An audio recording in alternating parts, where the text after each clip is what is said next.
been clear since the dawn of man, yet man has ignored it. No longer. Have faith that we can prepare you to receive the truth. Strive for clarity and we will... Anyone who lives in the San Francisco Bay Area will feel right at home in Watch Dogs 2, but I don't think you need to be familiar with the real Bay Area to appreciate how its mix of nature and urban sprawl makes for a picturesque and playful open world. And whether or not you understand the references that drive its twisted take on Silicon Valley shouldn't matter either. This outing errs on the side of irreverence and unapologetic fun, trading in the original Watch Dogs' rain-soaked trench coat and drab demeanor for a pair of skinny jeans and neon-colored assault rifles. Asswipe. This gleeful exterior masks a troubled society in the throes of gang violence, corrupt officials, and rampant hacking. Our anti-hero Marcus is, to an extent, part of the problem, but he's mostly on the side of good. With his hacking skills under your control, you spend a lot of time thwarting nefarious jerks by tapping into their networks to hit them where it hurts. And when digital attacks fail, Marcus knows how to handle a gun. He is a walking contradiction that hates corruption and murders without flinching, but his actions are so entertaining that you probably won't care for long. Your primary mission stems from DedSec, a group of stereotypical, occasionally overacted hackers who target government and corporate entities that see private information as a commodity. With a phone in hand and the help of a botnet derived from DedSec's social media followers, you can manipulate digital locks, computers, and security cameras to steal data and spy on unknowing victims. Time to mess with the farmer clown. Sneaking around enemies requires critical thought and precise action, but the more you play, the more you discover ways to work around the heaviest hitters and enemy AI in general.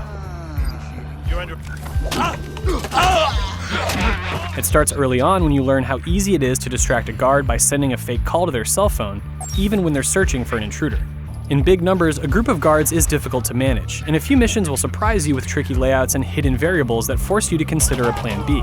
Marcus is remarkably fit, but he's less graceful when facing guards, unfortunately due to sticky cover mechanics that don't always react the way you'd hope. It's not unusual to find yourself on the wrong side of an object because the game couldn't tell if you wanted to round a corner or snap to a different object altogether.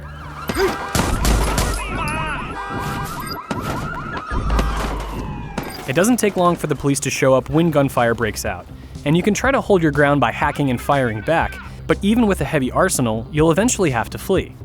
Driving feels a bit all over the place, with only a few rides that offer a pleasing balance of performance and control. The rest are too slow to be useful, or too wild to steer with confidence under pressure. Ubisoft does a great job of presenting the Bay Area in an attractive way that feeds intrepid tourists with an impressive variety of sights. However, something's definitely missing. You won't see a lot of pedestrians or cars on the street compared to similar games. On one hand, this limits how much destruction you can create, but it also gives you space to drive fast in a city that's usually clogged with traffic. We're gonna mess with the cops. Oh, man.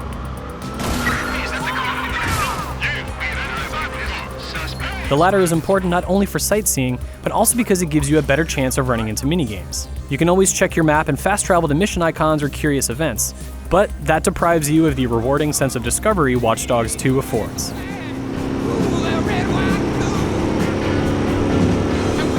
You're never far from a motorcycle or go-kart race, or a handful of small side missions. There's no shortage of wacky quests to break things up and offer lighthearted goals, such as rescuing a Tom Cruise-like celebrity from the clutches of a cult. Okay, there are rumors about this place where they take church members who are having issues. Or hijacking a talking car, similar to Kit from Knight Rider. System check. Sweet! Let's roll. Though the feature wasn't present at launch, Watch Dogs 2 now supports seamless player versus player hacking online.